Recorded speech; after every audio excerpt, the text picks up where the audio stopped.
Karibuni tena tutafakari kwa pamoja, na tafakari yetu ya leo ni swali linalouliza: je, kuwa tajiri ni dhambi?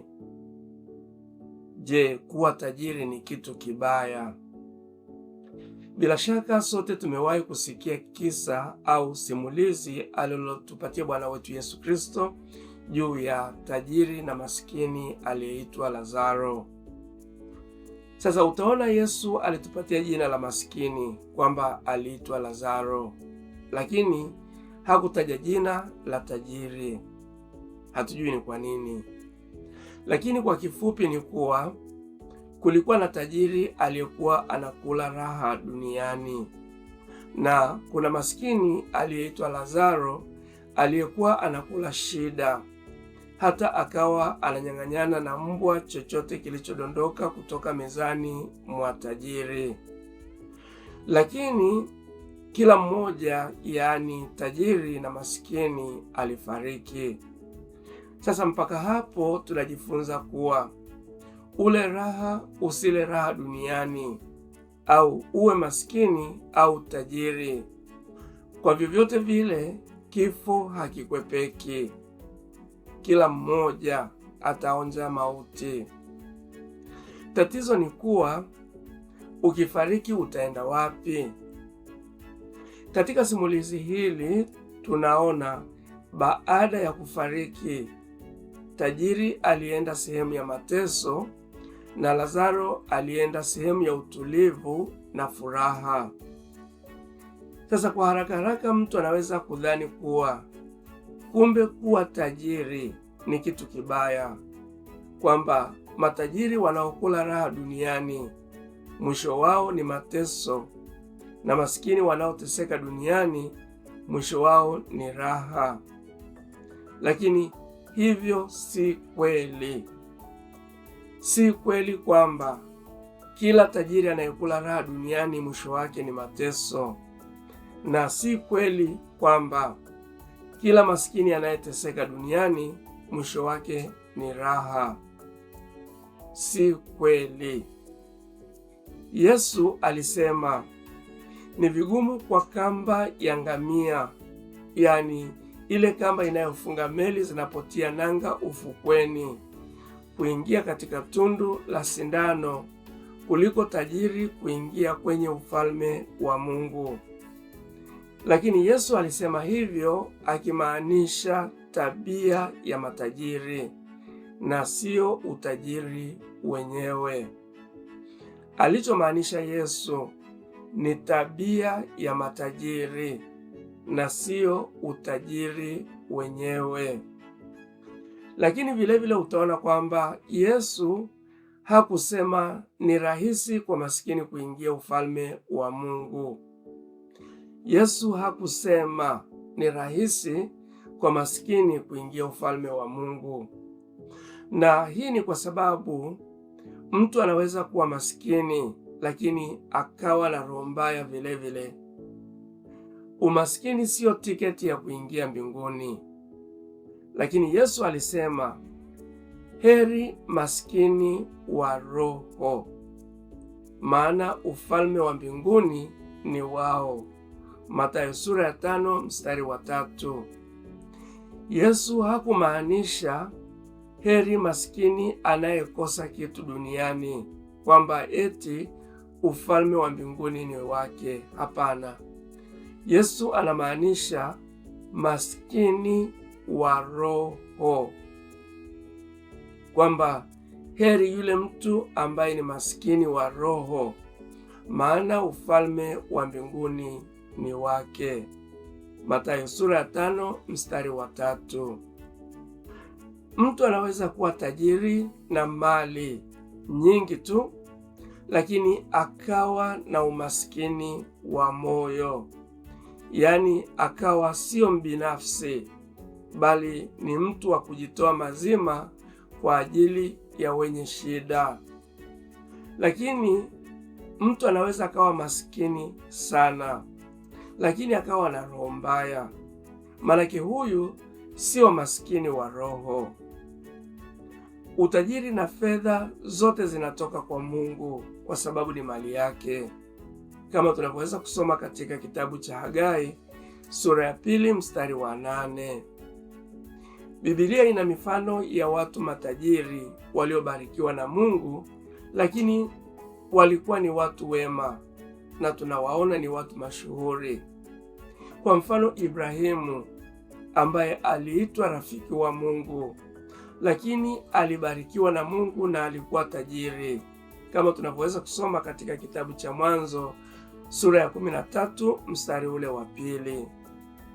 Tunamwona pia Yakobo kwamba alikuwa na mali nyingi, kama tunavyoweza kusoma katika Mwanzo sura ya 30 mstari ule wa 43. Na vilevile tunaweza tukasoma pia utajiri wa Suleiman, kama tunavyoweza kusoma katika Wafalme wa Kwanza sura ya 10 mstari wa 23. Lakini sehemu kubwa ya maandiko yanapozungumza kuhusu mali, yanatuonya juu ya hatari za kuwa na mali. Maandiko yanatuonya juu ya hatari za kuwa na mali. Sio dhambi kuwa tajiri, lakini utajiri huleta majaribu. Kwamba sio dhambi kuwa tajiri, lakini utajiri huleta majaribu. Dhambi haipo katika kumiliki mali, bali katika mitazamo yetu kuhusu utajiri huo na jinsi tunavyoutumia. Tunasoma hivi katika Timotheo: wale wanaotaka kutajirika huanguka katika majaribu na mitego na tamaa nyingi za kipumbavu na zenye kudhuru, ziwatosazo watu katika upotevu na uharibifu.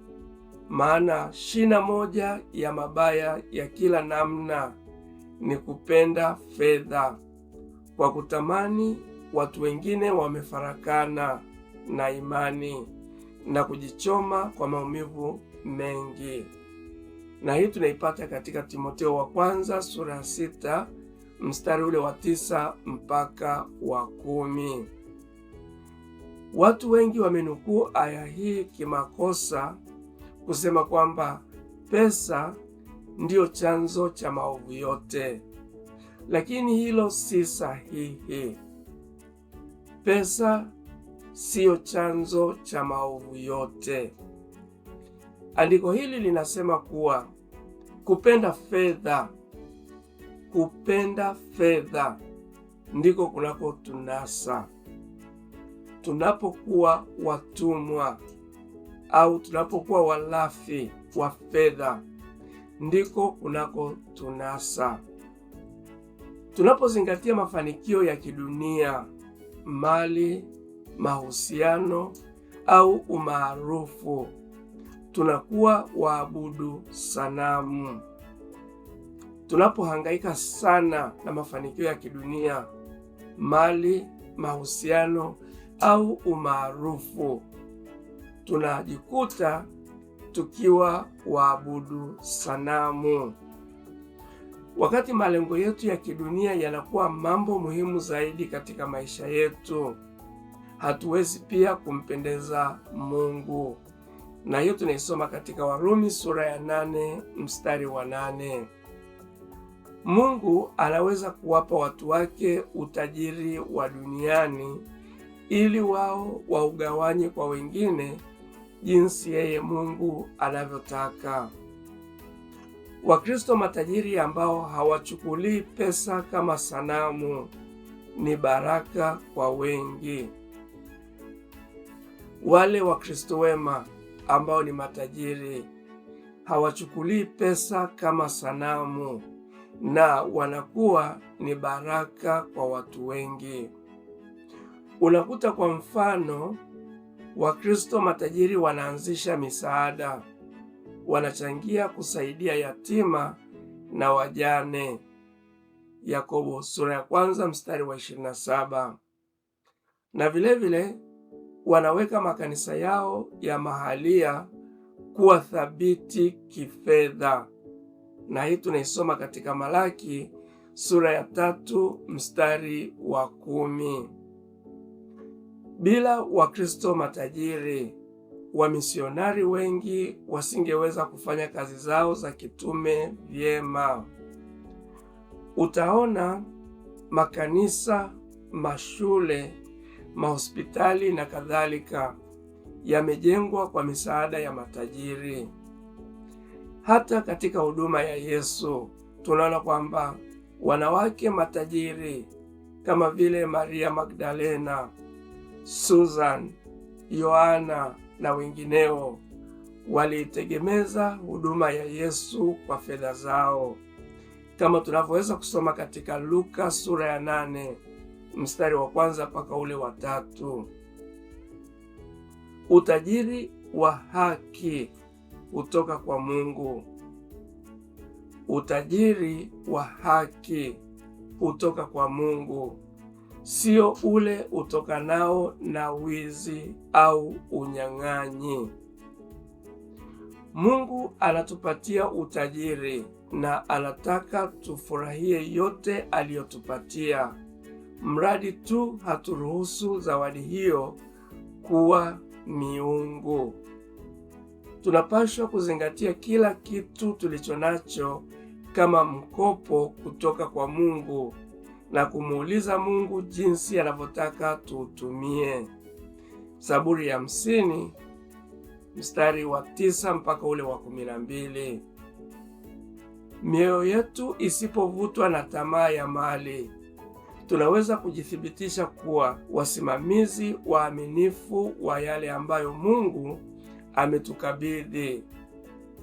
Hivyo basi, tusiruhusu mali na fedha kuwa miungu kwetu. Tusiruhusu mali na fedha vitutawale, bali sisi tuyatawale.